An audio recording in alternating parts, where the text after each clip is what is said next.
If it's Monday, President Trump threatens Russia with crippling tariffs on any country that does business with Moscow, as he formally announces a new multi-billion-dollar deal with NATO to arm Ukraine. Plus another round of trade war fears. This time, it's the president taking aim at two of the U.S.'s largest trading partners, Mexico and the European Union, as world leaders, consumers, and economists wonder whether this time he'll follow through on his threats. And the growing revolt inside the president's MAGA base over his administration's handling of the Jeffrey Epstein case. Now, that has some Justice Department leadership on defense or eyeing an early exit.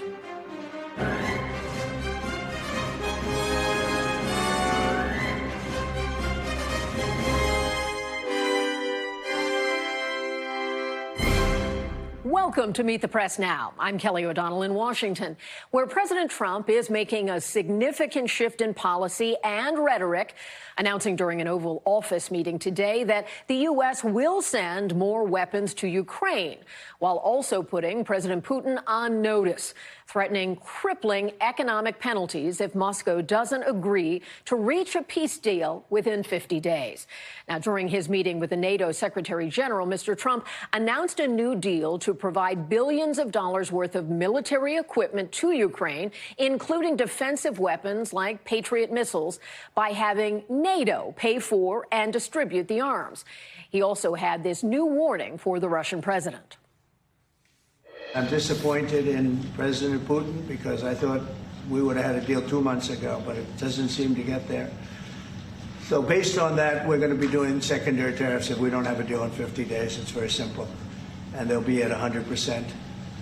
And that's the way it is. It can be more simple. It's just the way it is. I hope we don't have to do it.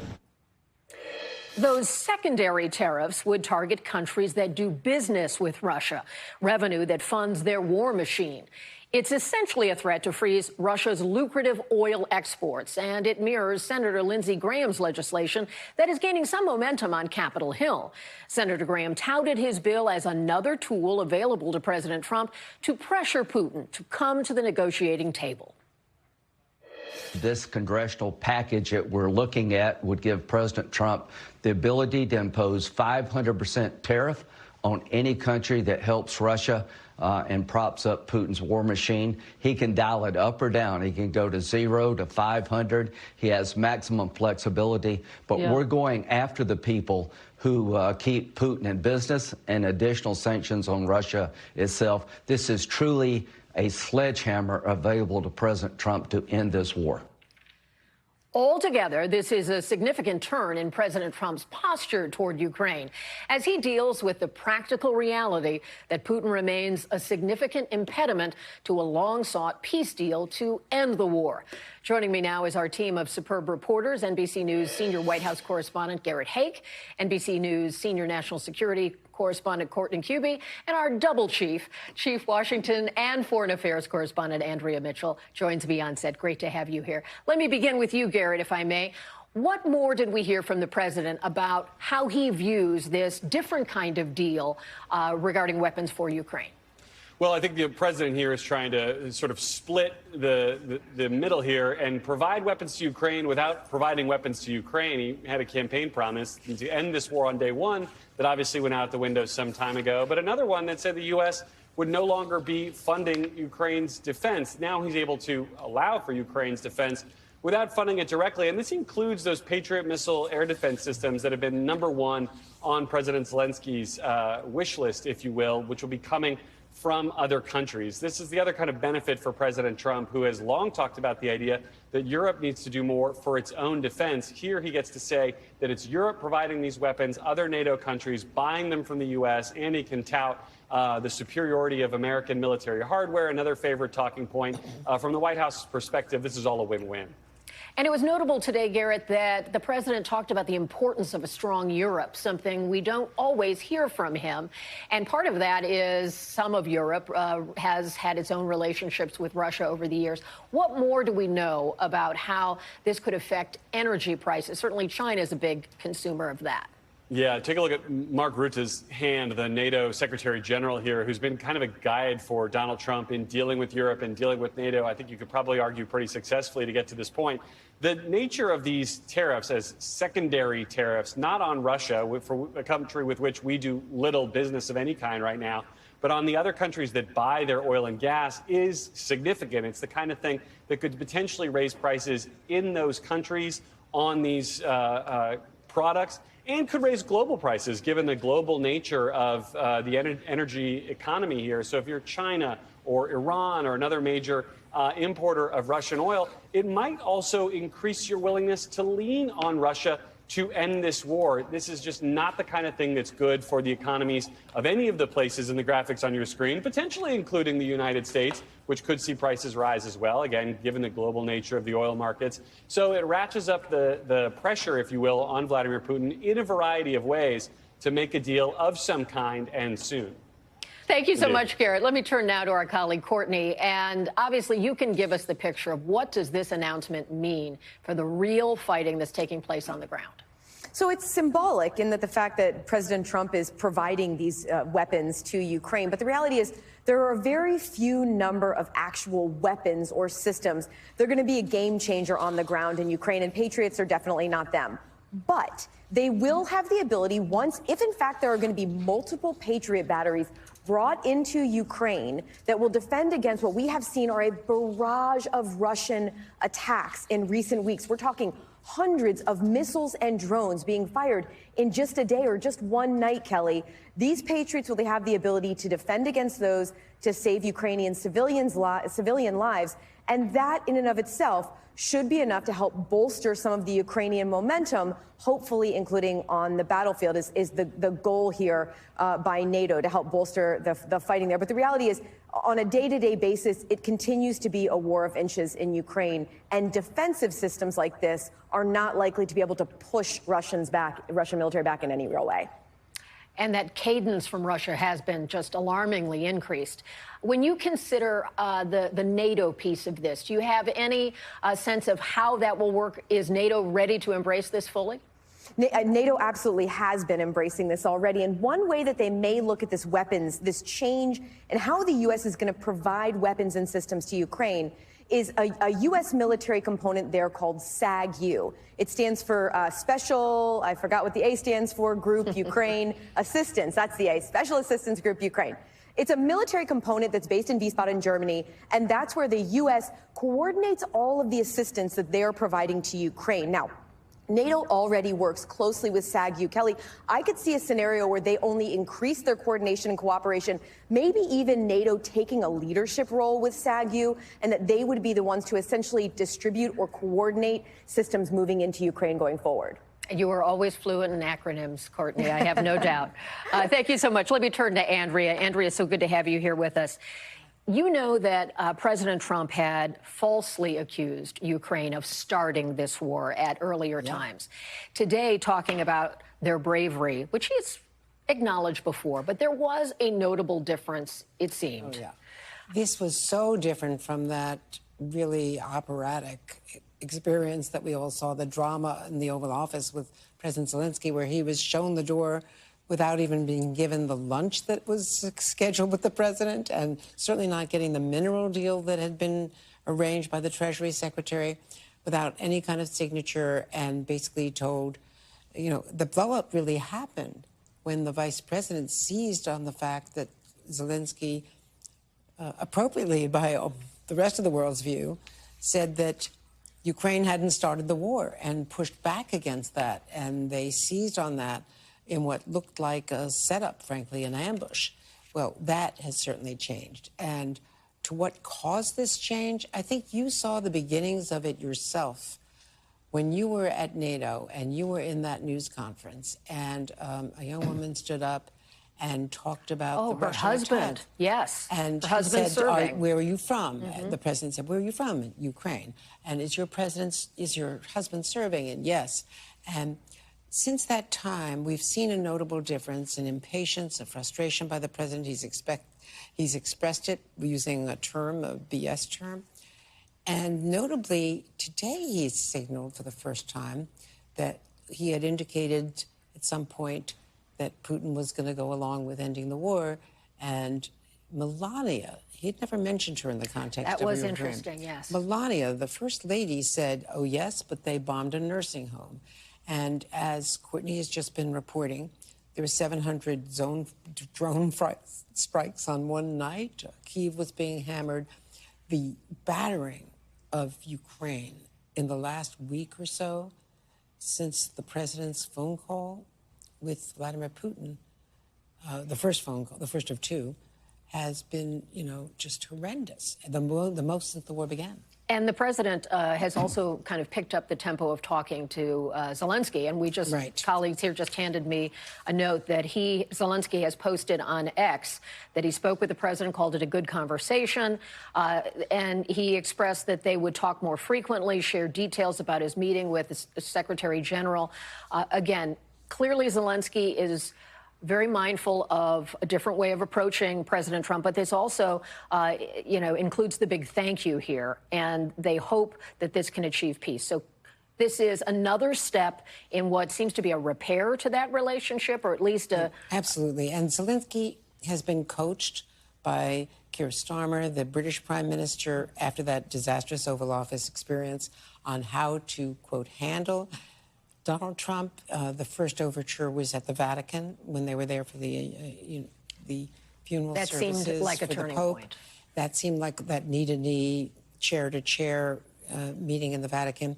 There have been a couple of other overtures, and then on July 4th, there was a key conversation. The Financial Times has reported, and I've gotten some independent confirmation from diplomatic sources, that conversation included the President of the United States demanding that there be some changes in the Ukrainian cabinet and top leadership, including the changeover of the Ukrainian ambassador. Now, she is one of the most prominent people that Americans know, who is a Ukrainian official serving here in the United States. Oksana has been so prominent and a very passionate advocate for her country. What do you see as happening with this if she is out of that position? Is this a normal rotation or something else? There is a normal rotation involved, but she has been the face of the Ukrainian rallying of support. I've been at so many occasions with her. At one point, she was at a State of the Union meeting, and she's at the Kennedy Center at events. She gets standing ovations at numerous events around the country. She's traveled throughout the country. She has been a prominent advocate. She's also would be critical in the reconstruction. She's a former finance minister in the cabinet. That's something people probably don't know. And she's very, very experienced. And I think it will be a loss. But the backstory here is that even though she had gone to an event in Utah on a Republican congressional campaign event, she went to one in Scranton, Pennsylvania. And Pennsylvania, as you know, is a real touch. And that was about munitions being built in Pennsylvania. Exactly. It was a factory visit. It was not political. Yes. But that set off the MAGA universe and the White House, and they have been campaigning against her ever since. Well, someone who knows what it's like to be in the ambassador ranks is Bill Taylor, who served as the United States ambassador to Ukraine. Again, our audience has seen you in your many high-profile appearances before Congress and commenting on all of this. What do you make of how the president has shifted his toolkit today? Kelly, I think it's great that the president has figured out that Putin's the problem. Long time coming, many Long think. time coming, but he's clearly made that determination. He clearly understands that Putin has been the problem. You know, the president has tried to work on this issue. He's, as you've reported, in the campaign, he was talking about 24 hours. But he's put a lot of time and effort into this.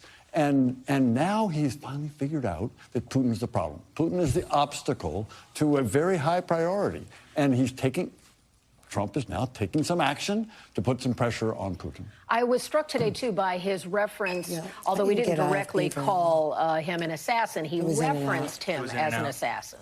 And that seemed like much harsher language than we have typically seen. At times, I've been in the room with President Trump and President Putin where he took his word over the U.S. intelligence. So to use that kind of language, do you sense that this is a frustration that has just hit a boiling point? And do you, from your vast experience with Putin and this landscape, is he likely to change his tactics? Putin is unlikely to change his tactics until he gets pressure. And President Trump has started that today with the economic pressure, these tariffs we've been talking about, with the weapons.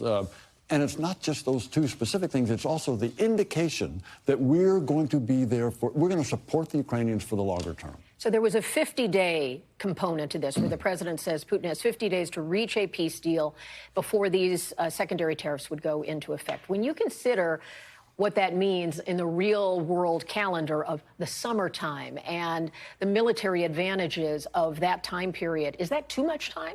I think it's too much time. However, the Indians and the Chinese have to worry that 100% tariffs on all of their goods, which is not out of the question since we've seen President Trump do that level of tariffs before. Yes. It gives them time, actually, to reduce their sale, their purchases of Russian oil. And that's the goal. The goal is to reduce the flow of resources, money, funds, into the Russian economy that is supporting this war. And what are you watching in terms of what's happening on the ground politically inside Ukraine with some of the pressures about the anti-corruption movement, some of the other voices that are not in Zelensky's camp? Anything stand out to you there? Kelly, what stands out to me is the opposition leaders, as well as the broad society, support the president. In the time of war, they're supporting him. They're not talking about elections. They're not talking about being concerned about decisions. They are supporting the president. They are united against the Russians. Let's be clear. But that shows up as support for president. Let's dip into a piece of what the president had to say today in this consequential meeting with the NATO Secretary General Mark Rutte. I speak to him a lot about getting this thing done. And I always hang up and say, well, that was a nice phone call. And then missiles are launched into Kiev or some other city. I don't want to say he's an assassin, but he's a tough guy. It's been proven over the years. He's fooled a lot of people. He fooled Bush. He fooled a lot of people. He fooled Clinton, Bush, Obama, Biden. He didn't fool me. He didn't fool me. That's an interesting assessment when clearly the president had publicly said that he thought he would have real influence over Putin over the last 6 months, and that has not come to pass. Putin has been fooling President Trump for 6 months. You're absolutely right. Putin has been, the president has said, tapping him along. The president has now realized that that's what's going on. And he's turned around. He's now he's not going to take that any longer. He's going to put pressure on Putin. And were you struck by the president talking about the importance of a strong Europe? Because clearly they're in the neighborhood. He has often said the U.S. is protected by an ocean. Do you see that as more support for allies there? Absolutely. Absolutely. That's another change. President Trump's strong support for the Europeans, strong support for NATO. At the NATO summit last month, strong support for Article 5, the attack on one, attack on all. That is an indication that there's support, that NATO is united. The United States, being a member, the main member, lead member, united with the rest of NATO. That's a strong support. And as you just reported, I think Courtney just reported, the NATO infrastructure is going to start coordinating this assistance going into Ukraine. We often watch when the president changes in tone a little. It'll be interesting to see if this is an enduring shift on Putin and elsewhere. Thank you, Ambassador. Appreciate your time today. And coming up, rhetoric or reality? What to make of President Trump's latest tariff threats against Mexico and the European Union, and whether world leaders are actually taking him seriously. Plus, MAGA mutiny? The president tells his base to cool it amid a revolt against the Justice Department leadership for failing to deliver on conspiracy theories they once amplified, tied to Jeffrey Epstein. You're watching Meet the Press Now.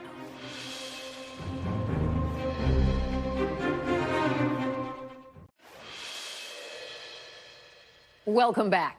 President Trump's threat of new tariffs on Russia's biggest trading partners comes as he announces new tariffs on the nations the U.S. relies on for major trading relations, including a 30% tariff on most imports from the European Union and Mexico, effective August 1st, unless they make a deal.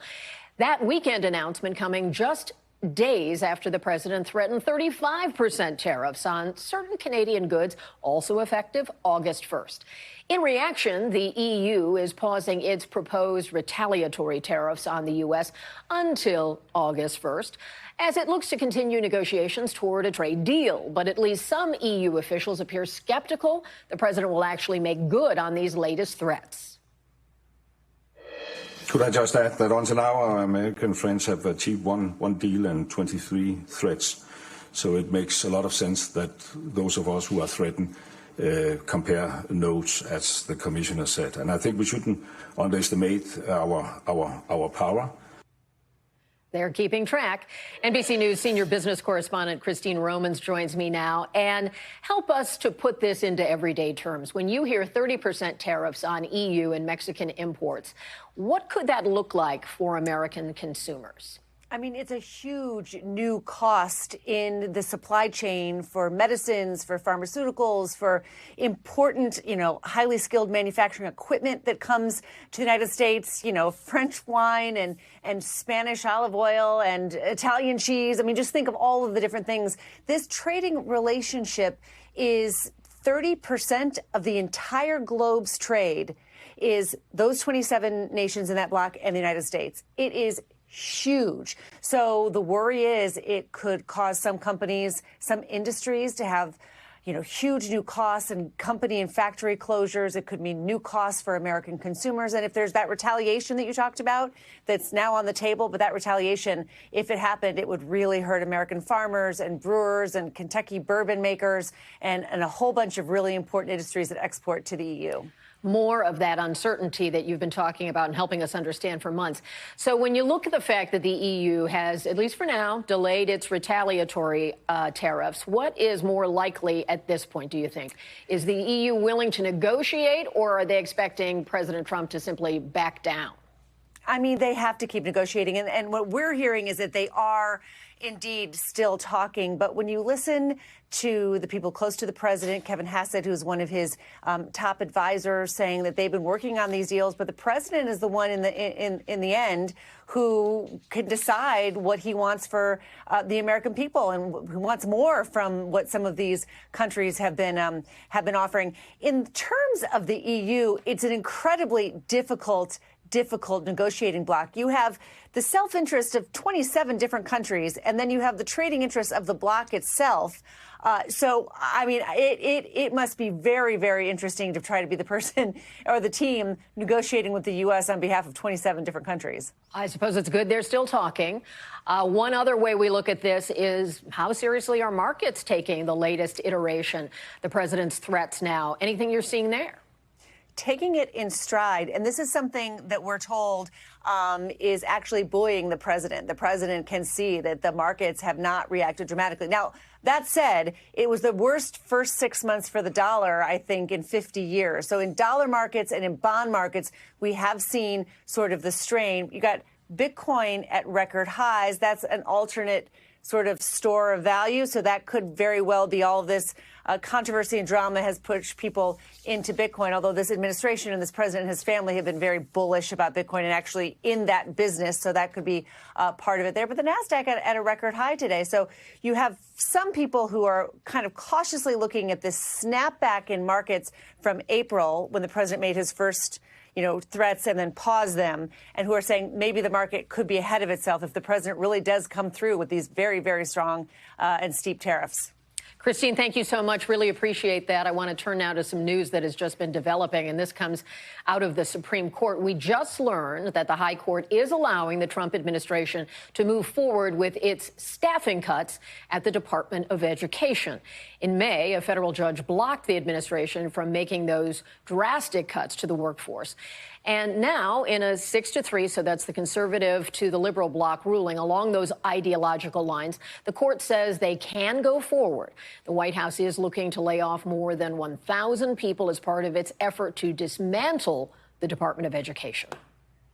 And up next, former President Biden speaks out, calling President Trump and other Republicans, quote, liars, amid GOP investigations into his clemency decisions and his mental fitness while Mr. Biden was in office.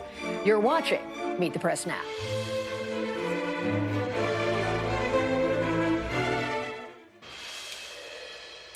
Welcome back. President Trump is facing a brewing revolt from his MAGA base after his Justice Department shot down conspiracy theories tied to convicted sex offender, the late Jeffrey Epstein.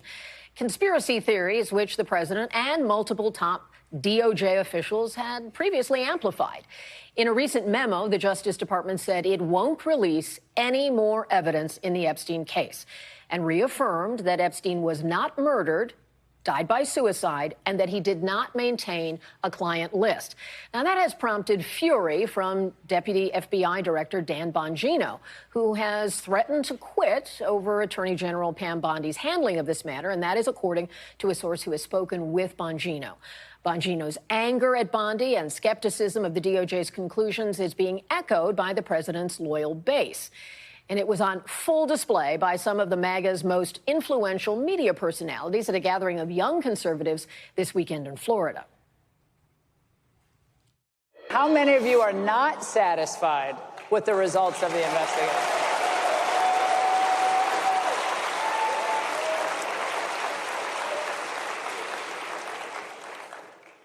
It looks like it's going to be, and now this is like the who's going to be off the island first, right? Do you think she really gets MAGA? I don't think so. She wouldn't have behaved this way if she did. And now it's a time for choosing. It's a time for choosing.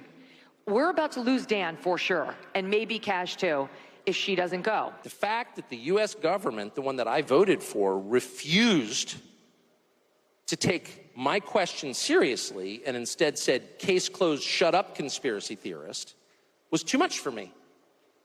And I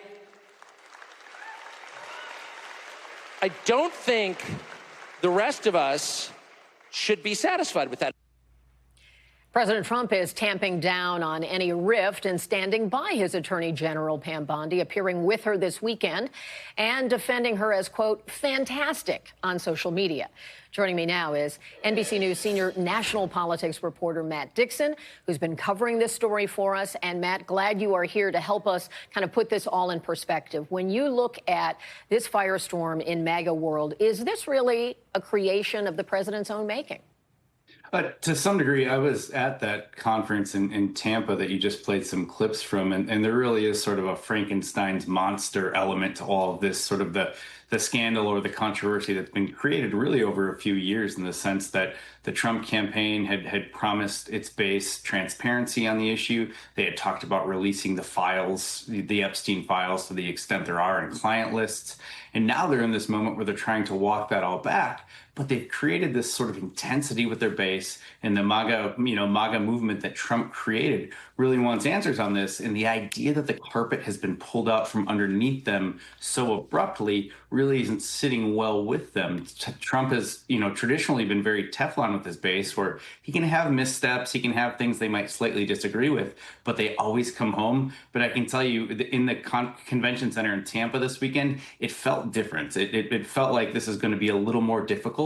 And to your point, part of that is, because Trump himself promised so much on this issue and now appears to be walking it back. There was definitely a bubbling energy there where you were. And we heard Megyn Kelly say she thinks Bongino is probably out. Maybe Kash Patel would follow. Is that your sense based on the reporting? I think the White House, and Trump has said this publicly, is going to do everything they can to just sort of power through this, to try to, divert attention. It feels like Bongino could be on the outs, and there was initial reporting that if he left, Patel would leave as well, and there was sort of a rift between those two and Attorney General Pam Bondi. Director Patel has since put out a tweet publicly saying that he is not leaving, he's going to stay with the administration. I think, again, that's sort of the effort to try to move beyond this moment, even if that might be a little more difficult for the White House. So Bongino is a podcaster, had a large media following, and he is among the people who helped amplify the Epstein stuff. So I think there is some sense he wants to preserve here and wants to make sure that he still has credibility with Trump supporters in the MAGA base when and if he leaves the administration. So that credibility question leads me to my next thought. It's not the first time we've seen the president sort of annoy his base. That happened when he engaged in the bombings on Iran, those who didn't want him to be involved in foreign wars. Does this anger over the Epstein files feel different in some way? Does it have more staying power? It feels like it. It's always hard to tell because you don't want to sort of be captured by the moment necessarily, where there's the most intense reaction and then it goes away. But being in that room in Tampa, I've covered a lot of Trump events. I've covered a lot of conservative conventions. It certainly felt different. And again, because Trump built some credibility with his base on this issue, it was a main talking point for a very long time. So to the degree that you can put the toothpaste sort of back in the MAGA tube, feels like it might be a little more difficult this time because, one, the allegations are terrible, that the Epstein, and two, excuse me, the idea that messing with children and doing things like this has become a main tenet of sort of Trump's messaging, of MAGA's messaging. So this hits home. This is sort of guttural for a lot of his supporters. So it does feel a little different than, say, a policy fight or an issue over foreign policy. And that feeling was really palpable in Tampa this weekend. Layers of different things, from accountability to those sort of grievous crimes that you're talking about. Matt, thank you so much. I know you will keep us up to the loop on the latest in the turbulence in MAGA world for sure. And now we want to turn to our panel. I'm lucky enough to have a great panel today. Our senior national political reporter, Sahil Kapoor, is here. Chuck Rocha, Democratic strategist and host of the Substack show, The Rocha Revolution. And Sarah Chamberlain, president and CEO of the Republican Main Street Partnership. Welcome, welcome. Lots for us to talk about. Let me start with you, Sahil.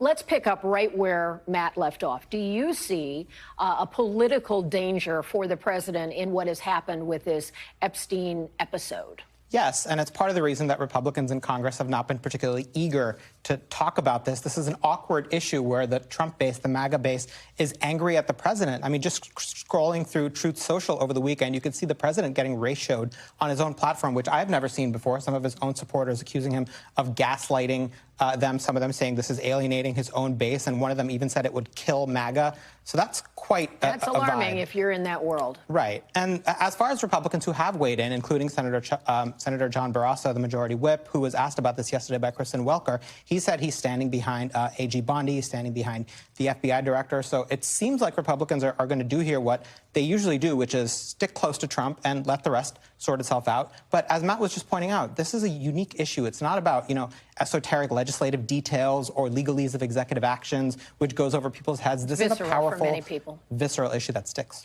Sarah, let me turn to you, and I'd like to read something that Charlie Kirk told the Washington Post. And he says, "Do I think this is the end of MAGA? No, I've never said that." Kirk continued, "Do I think the extra 10 to 15% of those who are less inclined to vote, bros that are trading crypto and wake up at 2 p.m. every day, do I think they're going to be like, screw it? Yeah, that's a huge risk."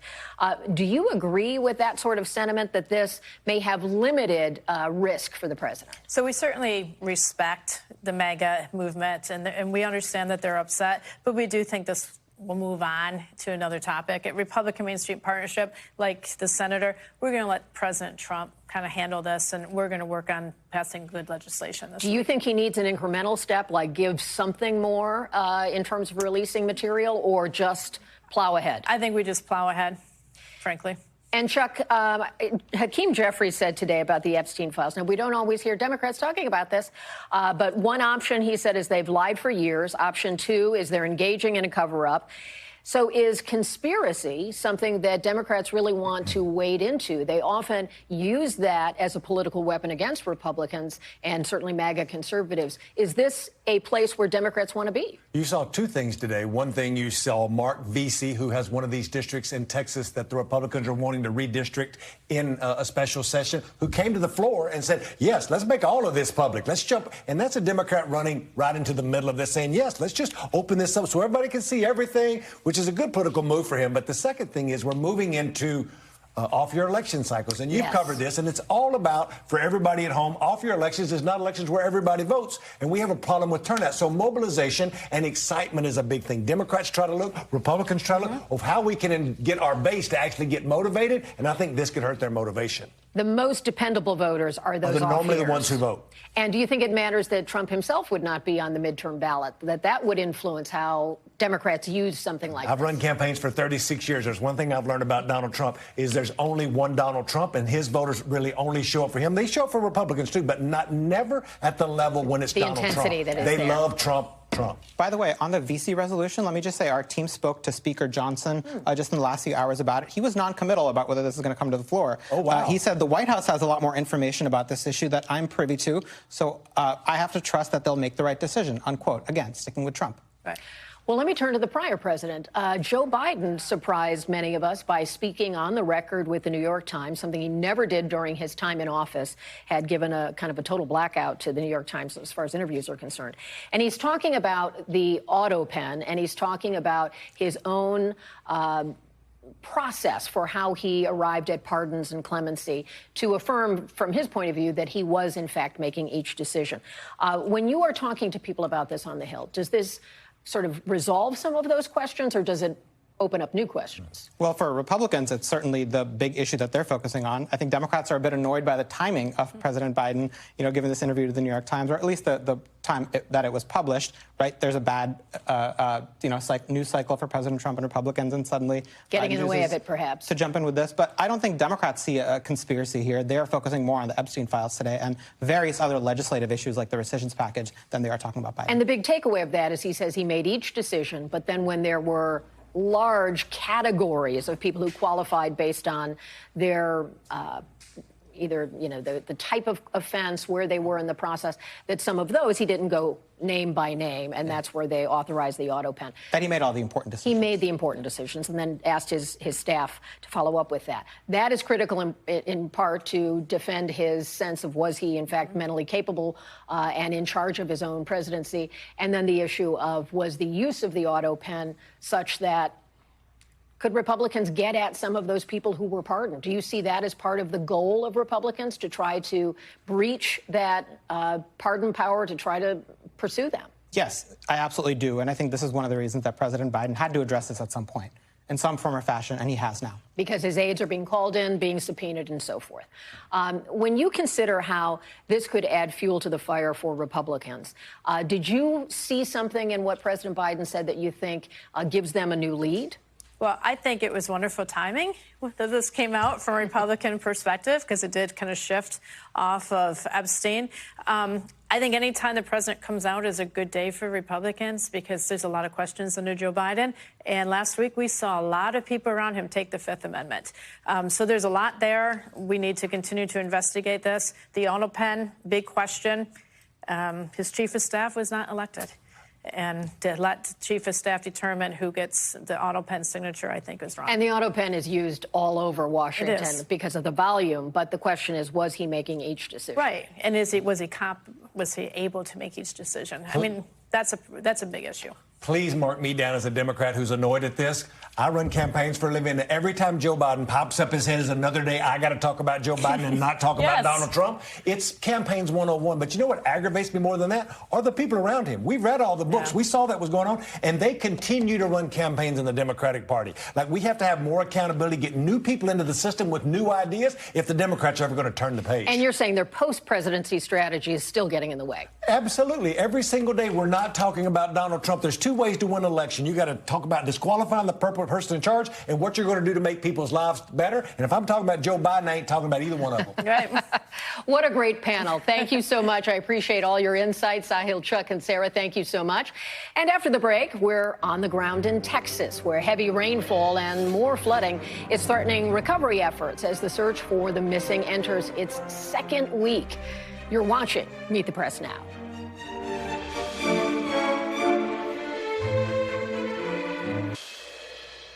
We're glad you're back. More rain is hampering recovery efforts in central Texas. The Kerr County Sheriff's Office is ordering all volunteers to leave the river area and move to higher ground because of more threatening weather. That's after as much as 10 inches fell over the weekend, halting efforts to find the more than 160 people still unaccounted for after the July 4th flooding. And this all comes as the Trump administration is defending the federal response to the catastrophic floods following the president's visit to the area on Friday. Now, on Meet the Press yesterday, Homeland Security Secretary Kristi Noem denied reports that thousands of calls from flood victims to FEMA call centers went unanswered. She also acknowledged and defended a new policy that requires her direct sign-off on contracts or grants that spend more than $100,000. And that has raised concerns about the pace of aid distribution. It's not extra red tape. It's making sure everything is getting to my level and that it's immediately responded to. This was not slowed down at all. In fact, it was much more responsive. If you remember, I was there. I was standing right there long before this report ever came out, and people were asking, and we were granting permission in real time. Let's go to Texas now. My colleague, NBC News correspondent Ryan Chandler, joins me. And Ryan, what is the latest that you are hearing on the search for those from the July 4th flooding? You're on the ground. What are you hearing? Well, it's more difficult news, Kelly. This is the last thing that Texas needed. This entire central Texas region battered by rain through yesterday and into today, which is stalling the search and rescue efforts here and causing the need for a lot more rescues in other parts. We just heard from Governor Abbott, who increased the total death count for the state. We now know statewide 131 people have died due to flooding, including, of course, most of the deaths here in Kerr County. In Travis County, where Austin is, 9 people are dead and 3 are missing. So that speaks to the urgent need to try and find as many people as possible. We have seen the helicopters, the ground teams working again today after taking most of yesterday off. Kerr County gave the all clear to them to resume their efforts yesterday afternoon. But with more rain, it's been hard to get things in the air and people in the water. This is dangerous work as it is, and this weather is not making it any easier, Kelly. And exhausting and emotionally wrenching, certainly work as well. Are you getting a sense that some of the additional changes in the forecast are having really practical impediments for what they're trying to accomplish? Yeah, absolutely. I'll tell you, we were out with the dive teams a couple days ago watching how they do their work, and they said they're literally trying to look for bodies in muddy water that is far deeper than they are used to. And the problem is with the forecast, even if it's not raining on top of us right now, if it's raining upriver, that's going to come down in the hours ahead. So they are preemptively making sure that they're not in the water as it rises. We were at the base camp for thousands of volunteers yesterday, and it was empty. We saw it a couple days ago. There were people cooking food for first responders, donating trucks and equipment. It was buzzing. It was a little depressing to see it empty because as much as these people want to help, they just couldn't yesterday, Kelly.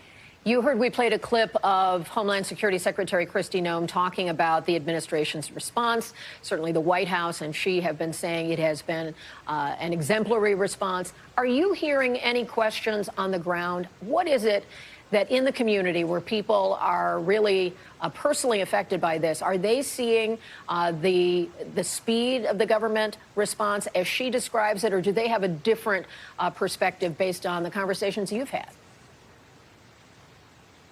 I'll tell you, we have seen FEMA workers on the ground collaborating with local, state, and federal resources today. We've seen the FEMA office that is stood up to help anybody who needs to come to them for disaster assistance if maybe their home has been damaged. To be honest, I've noticed a bit of a disconnect between the ground truth here and the narrative that FEMA has been ineffective. I've been talking to first responders, search and rescue teams, asking them if they are happy with FEMA's resources. And a lot of them tell me, what are you talking about? We haven't noticed anything different. We have everything that we need, whether that is from FEMA or from neighbors coming out with a chainsaw offering to help. It has been an outpouring of support. I have not heard from anybody who says we don't have enough to do our jobs here. Kelly. That's very helpful to gather that kind of on-the-ground perspective. Ryan, thank you so much. Stay safe there. Stay cool if you can. And still to come, there are conflicting reports on the conditions of detainees at a controversial new immigration center that's been called Alligator Alcatraz. We will have reactions from the Democratic and Republican lawmakers who had a tour of that facility this weekend. You're watching Meet the Press Now.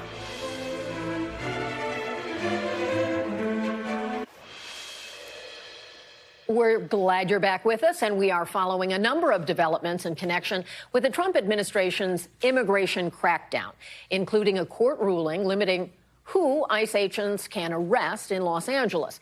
A federal judge issued that temporary restraining order on Friday, ruling that federal agents have been arresting people based upon their race or their spoken language.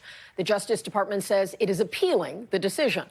Also, we're watching that lawmakers are providing drastically different accounts of the conditions inside Florida's new immigration detention facility that's been called Alligator Alcatraz.